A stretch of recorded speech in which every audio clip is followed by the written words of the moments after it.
Bienvenue sur Country Lifestyle. Mon nom c'est William Kemeni. Si tu es nouveau ici, sache que nous parlons de développement personnel et culturel. Pourquoi culturel? Parce que la culture, c'est celle qui nous reste fidèle lorsque nous avons tout perdu. Si tu es sur la deuxième partie de l'entretien avec Léo Happy, c'est parce que la première t'a parlé. Et si tu ne l'as pas encore vue, je t'invite à repartir la regarder avant de regarder cette deuxième partie parce qu'elle vous parle de son parcours. Elle parle de son parcours atypique dans le domaine financier, le salariat, depuis son arrivée au Canada jusqu'à aujourd'hui, en 2020, quand il a créé sa propre entreprise. Comment éduquer nos enfants financièrement pour qu'ils puissent être libres financièrement dans le futur? Aujourd'hui, restez jusqu'à la fin, car Léopold Happy va nous donner ses secrets. Aujourd'hui, nous parlons de finances. Demain, nous pourrons parler d'un domaine dans lequel tu travailles, un domaine qui t'intéresse. Donc, active la cloche de notification, partage et reste abonné pour t'assurer d'avoir le meilleur contenu. Merci.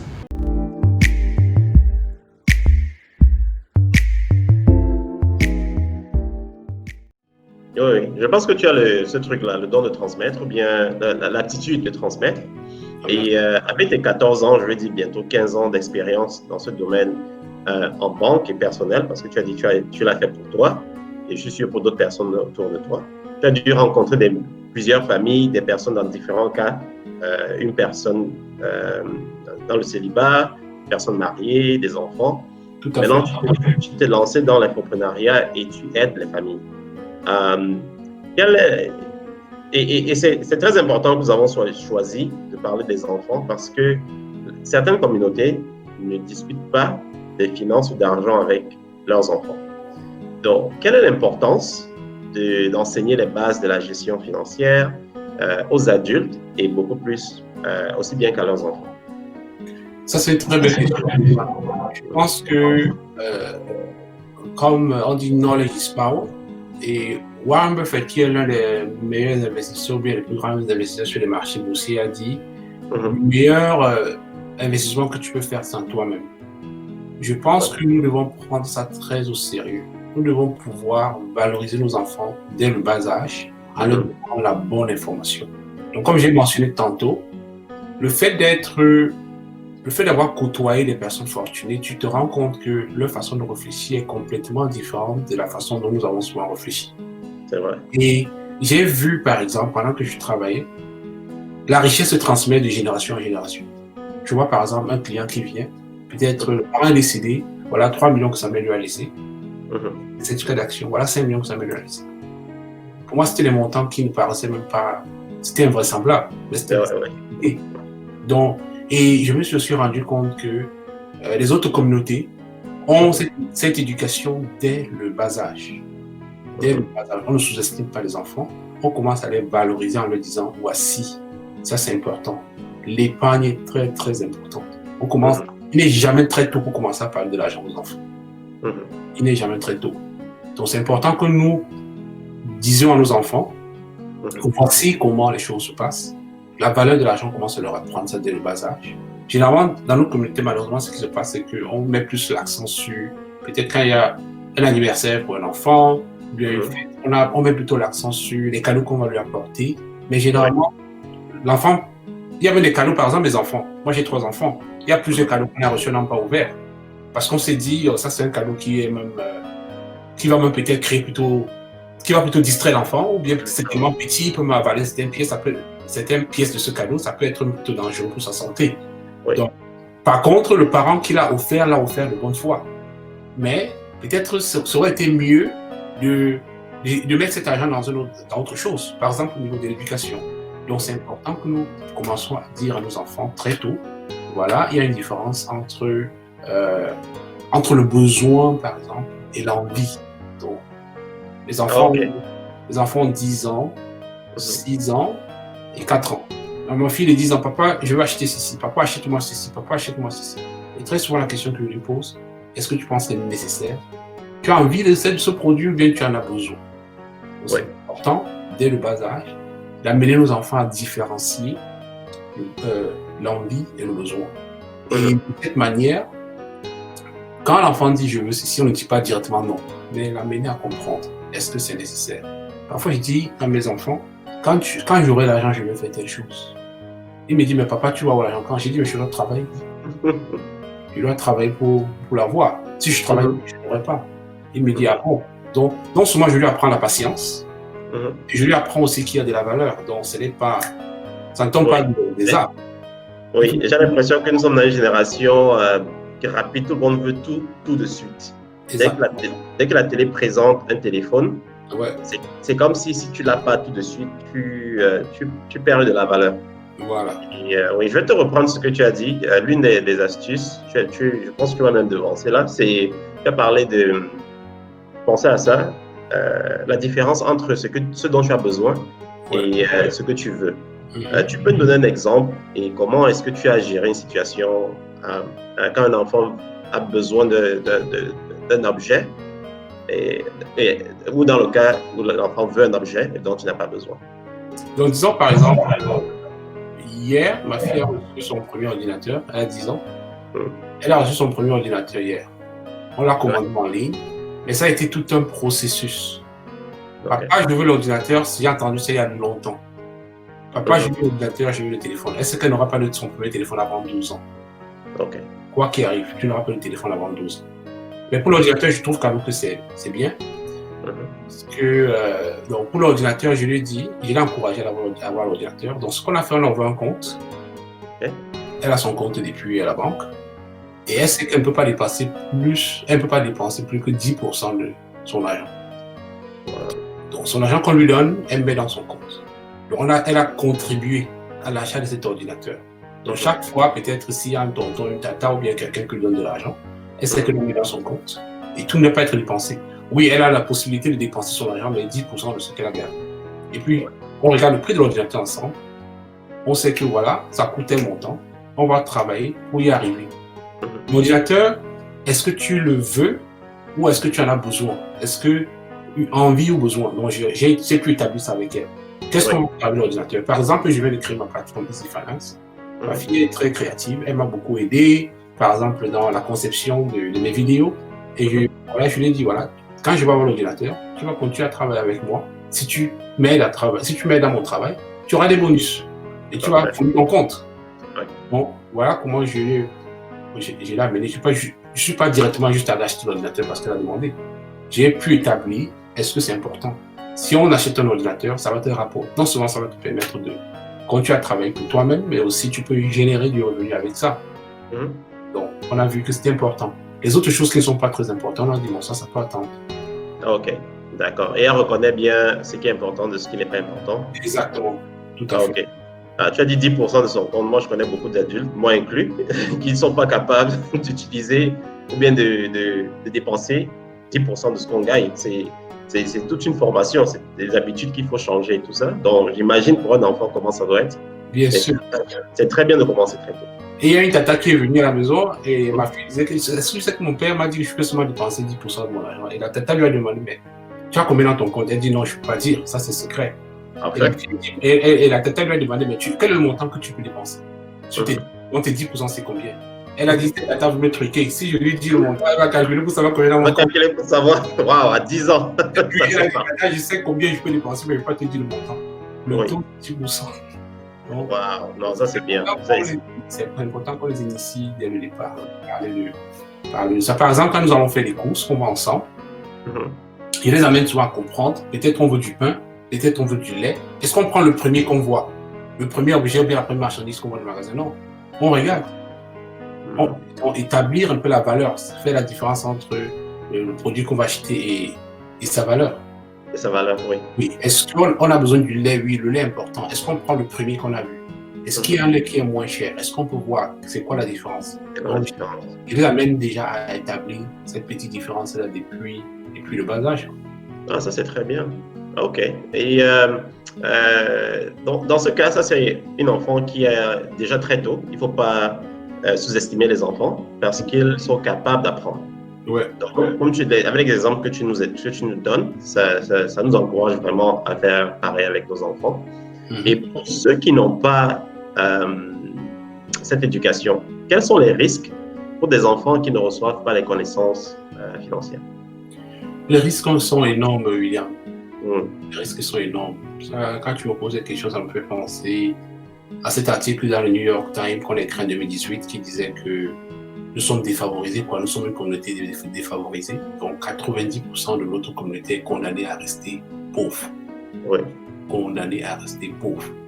Et puis il y avait aussi des chiffres qui montraient qu'aux États-Unis, par exemple, en Amérique du Nord, 61% des enfants qui vivent dans les communautés défavorisées, 61% des enfants qui sont condamnés à rester pauvres. Donc même s'ils ont eu de la richesse, ils grandissent dans la pauvreté.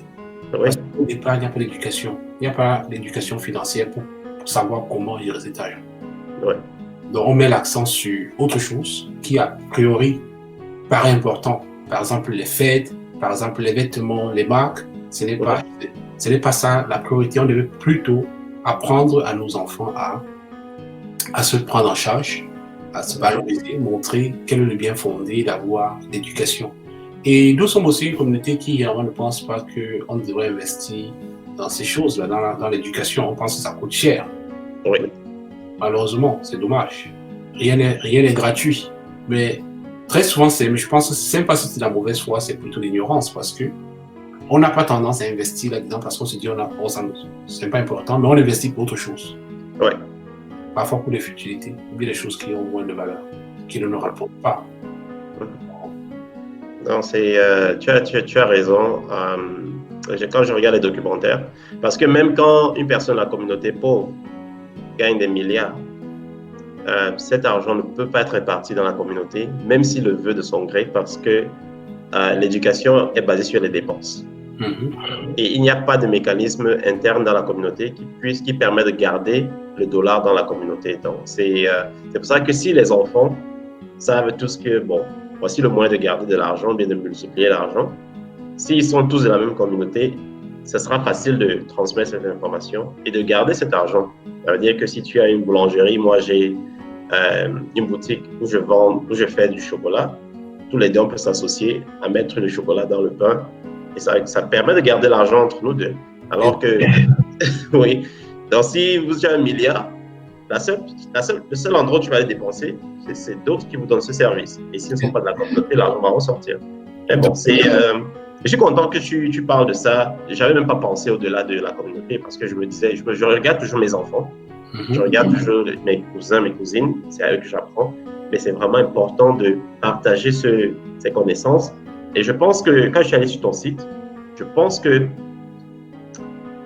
avec l'expérience que tu as eu, plus de 10 ans, approchons 15 ans d'expérience de ce que tu as connu, tu as bien relaté cela. Pour le coût que tu donnes, ça veut dire que tu donnes un coût à la formation que tu offres, basé sur le nombre d'années d'expérience que tu as eu, tu vois, durant ces 14-15 ans. Et je trouve que comparé à ce que je vois en ligne, il est très compétitif. Et je ne sais pas si tu es capable de tenir parce que beaucoup de gens devraient en fait prendre tes cours. Et déjà, tu peux nous dire où est-ce qu'on peut trouver les formations que tu offres? Merci William de poser cette question. Oui, pour les cours que je donne en ligne, c'est vraiment beaucoup d'expérience. Ça m'a pris, comme tu l'as constaté, beaucoup de temps pour apprendre tout ce que j'ai appris. Ça m'a coûté aussi de l'argent. Et puis, j'y ai associé une valeur. Il y en a, mon coût, c'est autour de $1000. Ouais. Et le coût de $1000, c'est vrai, ça va paraître, comme j'ai entendu certaines personnes dire, c'est trop cher, ce n'est pas abordable pour notre budget. Mais j'ai dit, le contenu de ce que je donne, ce coût coûte autour de $20 000. Ça, c'est la première recherche. C'est autour de $20 000, ce que tu apprends dans ce cours. Mais je donne à $1000 parce que je suis encore à mes débuts. Et parce que je dis aussi, bon, voilà, peut-être je veux laisser un prix assez compétitif, comme tu l'as mentionné. Mais sinon, plusieurs personnes, plusieurs apprenants ou apprenantes qui ont suivi la formation, parfois je les ai posé la question à la fin, entre le contenu que vous avez reçu et le prix que vous avez payé, est-ce que vous trouvez quand même qu'il y a des similitudes? Certains m'ont dit, oh vraiment, on a payé des formations plus chères que ce coût-là. Mais quand on entend parler de $1000, ça peut paraître énorme, mais ce qu'on sort de là, ça vaut plus que $1000. Ouais. Ça vaut plus que $1000. J'ai eu des apprenants qui sont sortis, ils ont payé 1 000 $, ils m'ont dit ils ont fait 4 000 $. J'ai eu une autre qui m'a dit qu'il a fait 12 000 $, même s'il a perdu une partie. Donc j'ai eu plusieurs chiffres que j'ai eu de ce cours, que j'ai eu des apprenants ou des apprenants qui sont sortis de ce cours. Mon cours est disponible en ligne. Le site, c'est easyfinanceacademy.com. Je ne sais pas si je peux partager le lien ici. Non, je vais laisser le lien dans le... easyfinanceacademy.com. Donc, il y a 3 cours, par exemple. Donc, sur le marché boursier, il y a 3 cours. Le niveau débutant, intermédiaire et avancé. Donc, dans le niveau débutant, c'est vraiment un cours qui permet à tout le monde qui n'a aucune expérience dans les marchés boursiers, qui n'a jamais entendu parler, de s'y imprégner. Donc, je t'apprends dès le départ qu'est-ce que c'est, comment ça fonctionne, qu'est-ce qu'il faut, quels sont les outils dont tu as besoin pour y aller et comment on s'y prend. Donc, tu as besoin d'un courtier pour aller à la bourse. Je t'apprends comment choisir ton courtier. Tu as besoin d'avoir un compte. Quel type de compte? Donc, je te montre la différence entre ces types de comptes. On choisit le compte ensemble, on ouvre ton compte ensemble et après, tu peux placer ta commande. Tu peux mettre ta commande de protection, ta commande de vente. Donc, quand tu sors de là, cette formation, c'est plus de 15 heures de formation. Tu es vraiment transformé. Tu es prêt à tu es activement sur le marché boursier. Tu es parti de, je ne savais rien, maintenant je comprends comment ça marche, j'y participe. Donc tu participes au marché boursier quand tu sors de ce cours. Oui. Et pour une personne qui ne comprend pas la bourse, je pourrais dire que c'est exactement comme si tu prenais une personne par la main, tu lui dis je vais t'apprendre à aller vendre ou à l'acheter au marché, tu t'assois ici, voici ma boutique, voici comment j'interacte avec mes clients et un jour je vais quitter la boutique et tu vas faire la même chose. Tout à fait. Donc, ce premier cours transforme, te montre comment ce monde évolue. Et c'est très important de l'apprendre parce que la richesse de ce monde, quand on parle de la richesse, c'est toujours par rapport à la bourse. Vous entendez parler de capitalisation boursière. Jeff Bezos est l'homme le plus riche. Warren Buffett est l'homme de ceci. Ou bien Bill Gates a fait ceci. C'est toujours par rapport à leurs avoirs à la bourse. Donc, on ne peut pas dire qu'on n'a pas besoin d'argent et en même temps, on veut avancer. Donc, on a besoin de ça. Notre condition est difficile parce que financièrement, d'abord, on a des grands problèmes. Oui. Si on prend cette éducation, on se donne les chances de pouvoir aller loin, les chances de pouvoir réussir. Et après le niveau débutant, il y a le niveau intermédiaire. Le niveau intermédiaire, maintenant que je sais, je comprends les rouages, je comprends un peu comment ça se passe. Comment est-ce que je sélectionne les compagnies dans lesquelles je vais investir? On a souvent entendu, tout le monde sait que la bourse est risquée. À mon avis, je pense que c'est juste un mythe pour que certaines personnes continuent à rester pauvres. La bourse nous a été mystifiée pour une raison. Je pense que tout le monde devrait y avoir accès. Parce que quand on va à la bourse, qu'est-ce qu'on va faire? On va juste mettre son argent dans une compagnie qui va prospérer. Et on partage les bénéfices ensemble. C'est tout ce qu'on va rechercher. Quand on vous dit la bourse est risquée, toutes les entreprises d'ailleurs, là, celui qui me dit la bourse est risquée, qui a son travail de 9 à 5, je ne sais pas si cette personne me garantit qu'elle ne court pas de risque. Parce que quand vous travaillez quelque part, on peut vous virer le jour au lendemain. On peut vous dire, voilà, le boulot est fini. Donc, de la même manière, je pense qu'il est important d'apprendre comment ceux qui s'en sortent font, quelles sont les armes, quelles sont les chances que ces personnes sont données pour réussir. C'est d'abord comprendre. Donc, au départ, l'éducation. S'il n'y a pas d'éducation, c'est mieux de rester carrément en dehors de ce monde-là parce qu'on peut se faire mal. Et je vois la bourse comme le permis de conduire. Donc, vous arrivez au Canada, on vous prend à l'aéroport, on roule sur l'autoroute pour vous amener à la maison. Et quand vous voyez l'autoroute la première fois de votre vie, généralement, c'est impressionnant. Vous voyez des voitures qui vont à très grande vitesse. Donc je dis, quand vous découvrez l'autoroute qui vous impressionne, au début, c'est mieux de rester carrément à l'écart de l'autoroute parce que ça peut vous, comme j'ai dit, vous pouvez vous écraser ou bien causer des dommages à d'autres personnes. Donc c'est la même chose. Quand vous voyez la bourse, si vous lancez la première fois sans éducation, ça peut être dangereux. Pour l'autoroute, qu'est-ce que vous faites? Vous allez à l'auto-école. Vous prenez les choses. Vous prenez le permis de conduire. Quand vous avez le permis de conduire, vous bâtissez cette confiance. Vous venez sur la route, vous conduisez, et après, on dit parfois même le panneau 100 à l'heure. Il y a des moments où vous prenez le ticket parce que vous avez roulé à 100, 120 ou bien. Vous avez bâti cette confiance, vous êtes à l'aise au volant. Donc c'est la même chose. Je pense qu'avec la bourse, on va dire oui, c'est risqué. Moi, le fait de dire que c'est risqué, c'est vrai, mais en même temps aussi pour tenir certaines personnes carrément à l'écart. Tu prends ta formation, ça te donne la même confiance comme j'ai décrivé tout à l'heure à l'autoroute. Tu comprends ce que c'est, tu as les armes pour évoluer, pour mieux t'en sortir là-dedans. Et après, donc, le deuxième niveau de la formation, c'est quoi? C'est rechercher les compagnies dans lesquelles on peut investir. Comment est-ce que Mhm. je sélectionne une bonne compagnie? Quelle est la quantité d'argent que je peux mettre? Jusqu'à quelle limite? Comment je me protège? Comment je gère mon risque? Et si jamais peut-être les marchés baissent plus tôt, comment je peux faire de l'argent? Donc, parce que le marché est une grande dynamique, on peut faire de l'argent dans les deux sens, que ça monte ou que ça descende. C'est ça. Et niveau 3, niveau avancé, maintenant que vous avez compris le mécanisme, vous êtes actif, vous savez dans quelle compagnie vous investissez, vous avez commencé à bâtir un patrimoine. Le troisième niveau va être plus la conservation du patrimoine que vous avez créé. Donc, comment vous préservez ce que vous avez pu bâtir. Ça, c'est les 3 niveaux dans la formation que je donne. Ça, c'est sur les actions. Et à la bourse, il y a d'autres produits. Il y a un autre produit qu'on appelle, par exemple, les options. C'est un autre produit associé aux actions. Avec ça, on peut peut-être utiliser à plusieurs échelles. On peut utiliser pour spéculer ou bien pour protéger son portefeuille. Je ne vais pas acheter par exemple une action à $100. J'ai investi $1000. Je ne vais pas acheter une assurance qui me protège. Quoi qu'il arrive, je suis sûr que je vais retrouver mes $1000. Les $1000, ouais. Ça, c'est les options. Ça permet de peut-être utiliser ça comme un levier de protection pour mieux gérer son risque. Ou alors pour spéculer ou bien pour générer du revenu. Là aussi, il y a 3 niveaux dedans. Il y a un niveau débutant, intermédiaire et avancé.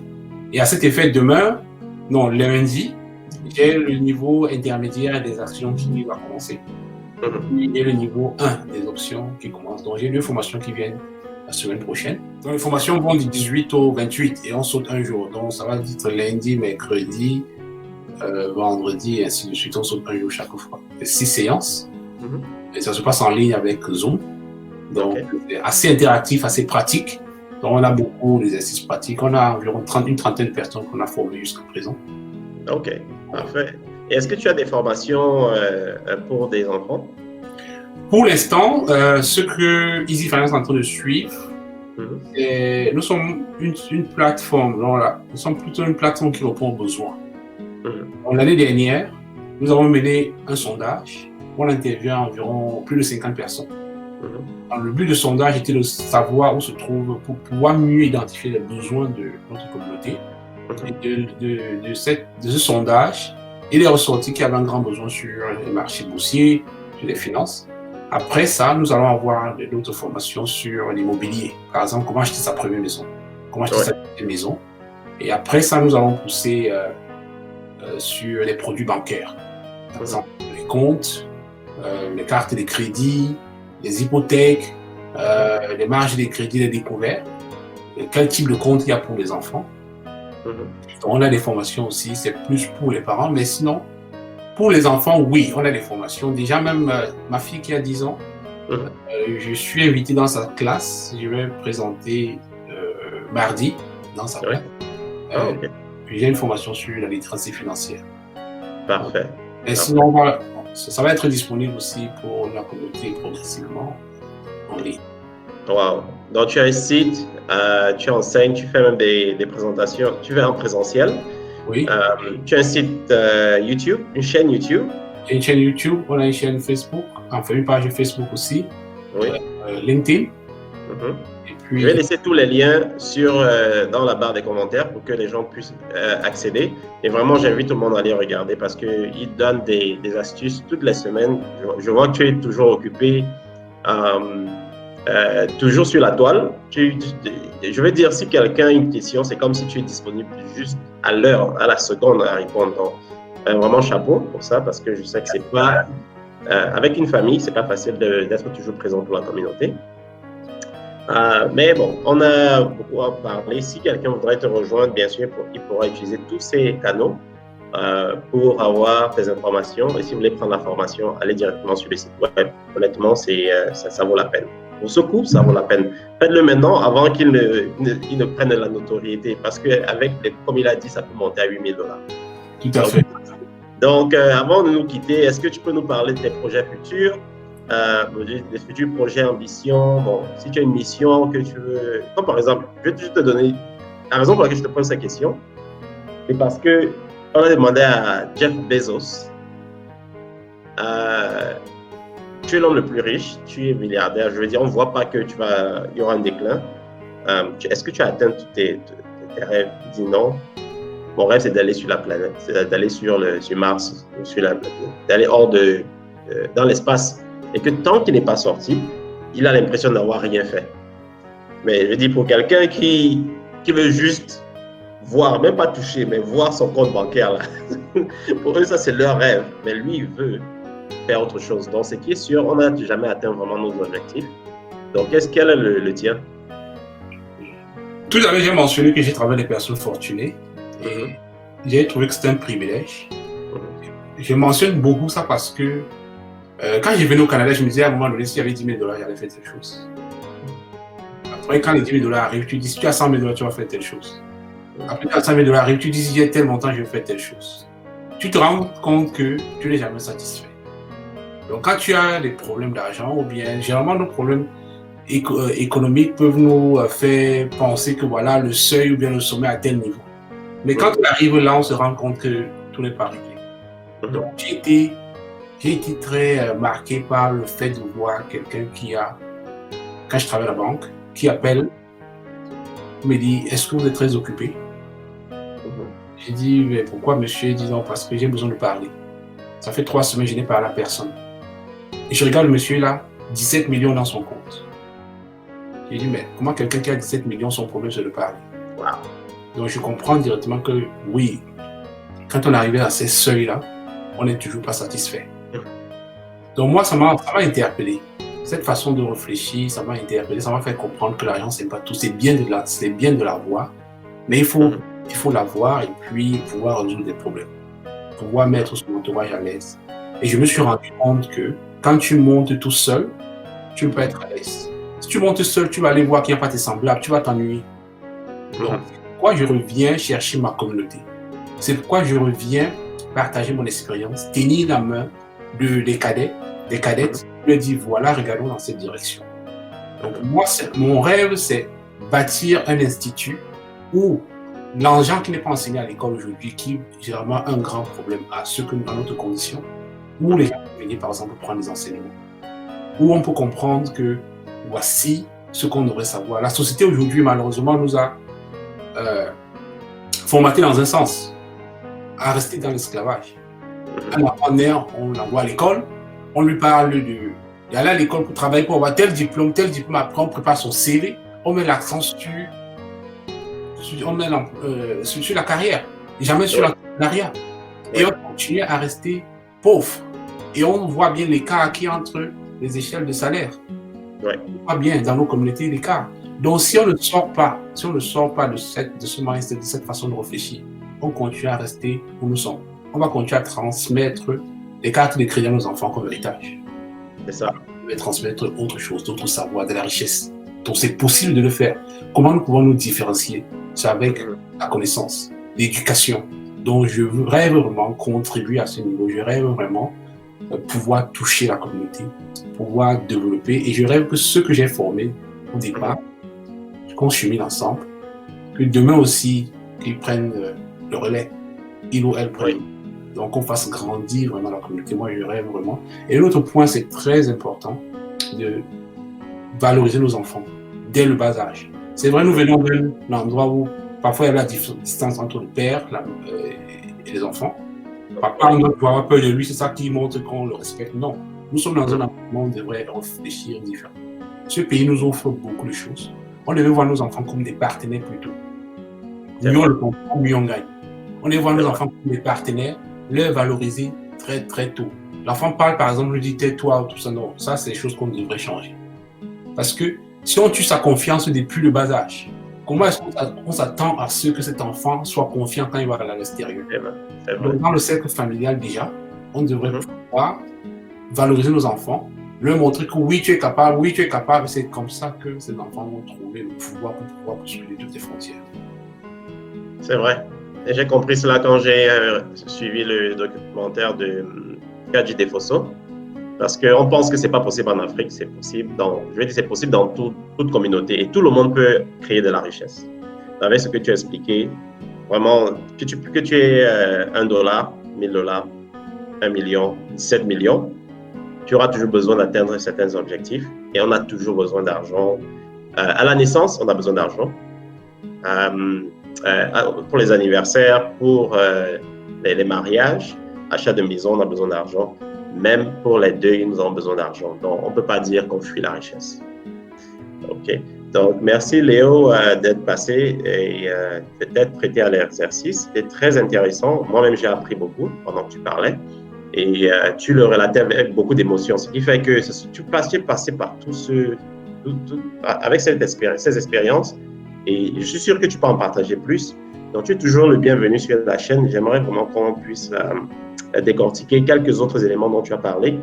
Mais pour l'instant, on t'encourage vraiment dans ce que tu fais et on attend que les autres cours viennent et que tes participants ressortent victorieux et riches. Merci beaucoup, William, et merci de m'avoir donné le privilège de m'exprimer ici, de faire entendre ma voix. C'est un privilège. Et puis, je dis merci, félicitations encore une fois de plus dans ce que tu fais et que nous sommes une communauté forte.